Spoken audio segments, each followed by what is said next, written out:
Welcome back. I'm here this morning with Delia from Pitt State University's Nature-Reach program. Good morning. Thank you so much for joining us. Yeah, thanks for having us. And it's great that we get to be here in the Nature-Reach Center. We talk about it all the time on the morning show, so we love getting to visit. Yeah. This is our on-campus location. We also have our raptors, of course, off campus. But here is where we have fun animals like prairie dogs. We have our opossum. We have all of our amphibians and reptiles. This is where a lot of the students work to learn how to take care of all of these animals and get lots of valuable experience. Amazing. And getting to be here on site today, we do get to meet a couple of our special friends, so we may not get to see all the time in the studio. Correct, yeah. So with what we're going to talk about today is our two black-tailed prairie dogs.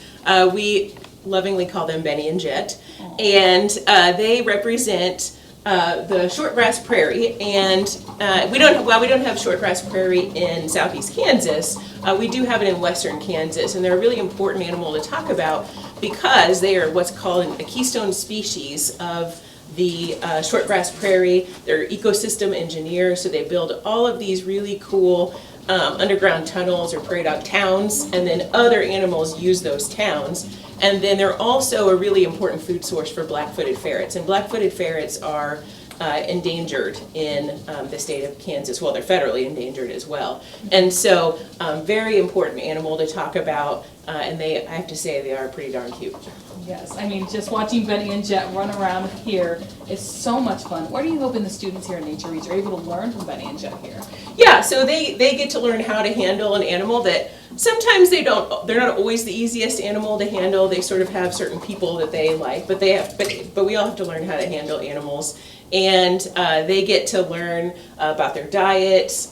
We have to do weight checks on them every month. So, make sure they're staying nice and healthy, that sort of thing. Amazing. Now, for prairie dogs like Benny and Jet, is there a favorite food that they like to have, maybe in the wild or even here? For here, well, mostly they eat hay. That's mostly their diet. But here, we feed them sweet potato, some dried mealworms. They're a big fan of what we call monkey biscuits, which are a food source that we feed several different animals kind of as a treat.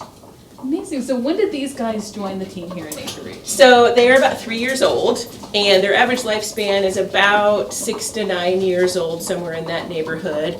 And from the time that we first picked them up from the breeder that we bought them from into Texas, they stayed with me for 2 solid weeks. Everywhere I went, they went to get them nice and acclimated to people. And so it's been really fun having them around. But yeah, it's interesting because sometimes they do like certain people and others not so much, so we have to learn how to deal with that, yeah. Amazing. And just watching them here, seems like they're very, very playful creatures. They're very playful, they're very active, they need lots of things to do, lots of things to chew on, yeah. Well, is there any fun facts about prairie dogs that you want people to know at home that they may not know about them from, just living? Yeah, I think the most important thing is to know how critical they are to prairies ecosystems and the fact that they're so important for other animals, right? And so without the black-tailed prairie dog, we would actually lose what we have as a shortgrass prairie, what's left of the shortgrass prairie in the country. Amazing. Well, you guys have so many incredible animals here at Nature Reach. Is there any place people should go to look for more information or reach out to you guys? Yeah, you can go to our website. You can also email us. We are still taking a few program requests for teachers, so if teachers would contact us, we'll be happy to bring students on campus so they can meet Benny and Jet as well as other animals in person, or we can travel with some of our animals to classrooms as well. Well, thank you so much for joining us this morning. It was great getting to meet Benny and the Jet. Thank you so much. Sure. We'll be right back.